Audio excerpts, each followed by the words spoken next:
गुरु की परीक्षा और रामास्वामी।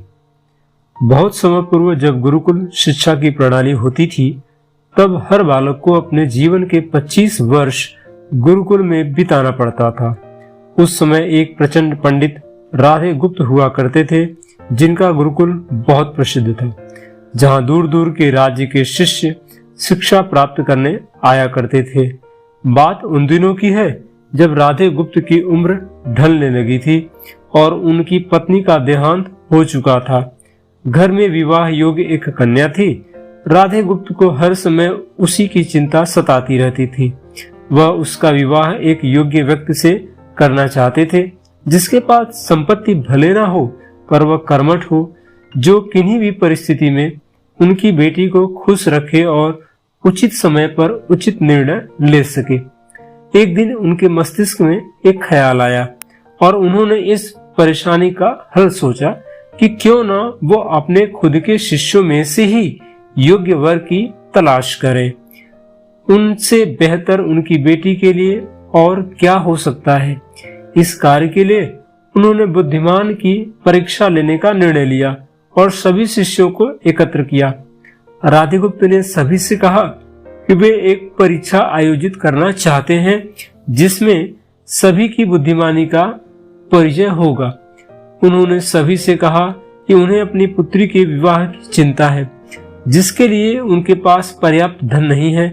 इसलिए वे चाहते हैं कि उनके शिष्य विवाह में लगने वाले सभी सामग्री कैसे भी करके एकत्र करें। भले उसके लिए उन्हें चोरी का रास्ता चुनना पड़े, लेकिन उन्हें चोरी करता कोई भी देख ना सके। केवल एक शर्त का पालन सभी को करना है। अगले दिन से सभी शिष्य कार्य में जुट गए।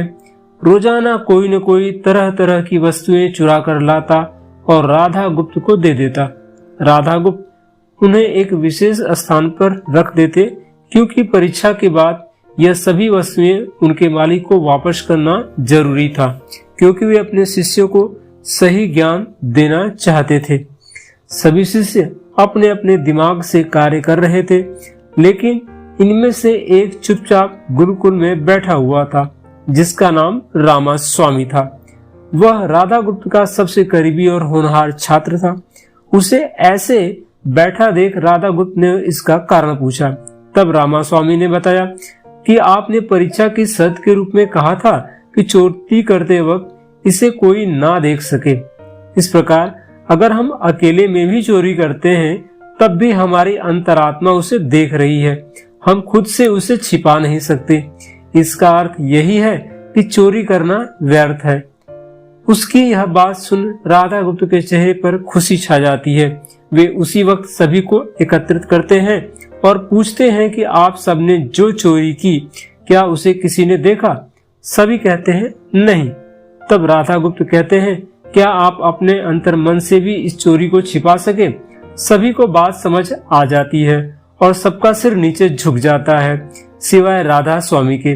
राधा गुप्त राधा स्वामी को बुद्धिमानी की परीक्षा में अव्वल पाते हैं और सभी के सामने कहते हैं कि यह परीक्षा मेरी पुत्री के लिए उचित वर तलाशने के लिए रखी गई थी। इस प्रकार मैं राधा स्वामी का विवाह अपनी पुत्री के साथ तय करता हूँ।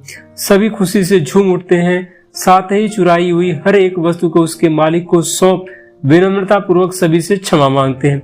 शिक्षा।